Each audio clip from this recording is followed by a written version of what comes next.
Dans cette partie, nous allons voir quelques mots de vocabulaire technique utilisés en dessin industriel et plus généralement en construction mécanique. Alors tout d'abord, un perçage qui ne traverse pas complètement la pièce, son extrémité est légèrement pointue. Donc là, il s'agit d'un perçage borgne. Élément d'une pièce servant de base, on parle de semelle. Donc ce terme de semelle peut être remplacé par en base.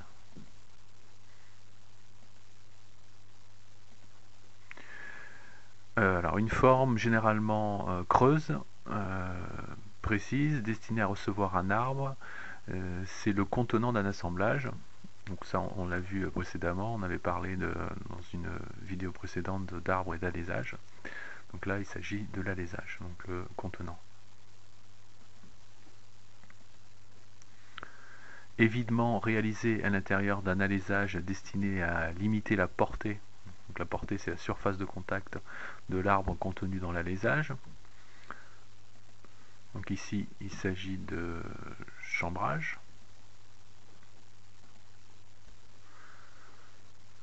Ici, nous avons un usinage cylindrique réalisé à l'entrée d'un perçage destiné à noyer, ou plutôt cacher, la tête d'une vis. Donc là, il s'agit du lamage. Usinage conique réalisé à l'entrée d'un perçage destiné à recevoir la tête d'une vis. Là, comme le lamage, ici c'est une frésure. Surépaisseur de matière généralement située à l'entrée d'un perçage et destinée à limiter les surfaces de contact.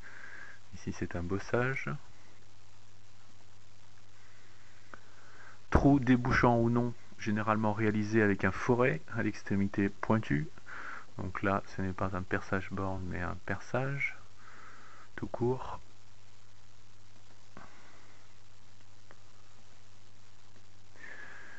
Vide prévu dans une pièce pour en diminuer le poids ou en réduire une surface d'appui. Ici, c'est un évidement. Trou de forme allongée, terminé par deux cylindres. Donc ici, nous avons un trou oblong. Surface arrondie destinée à supprimer l'arête vive d'un angle saillant. Donc là, comme son nom l'indique, c'est un arrondi. Surface arrondie qui raccorde deux surfaces formant un angle rentrant. Ici, nous avons un congé. Changement de section d'une pièce pour obtenir une surface d'appui. Donc là, c'est un épaulement.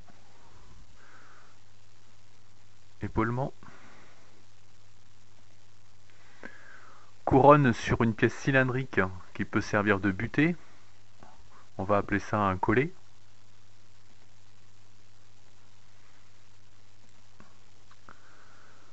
Désigne généralement une pièce cylindrique précise, c'est le contenu dans l'assemblage avec un alésage.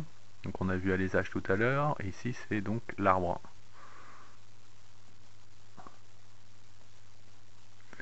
Rainure hélicoïdale exécutée sur un cylindre, c'est la forme qui a été réalisée sur une vis. Donc là c'est un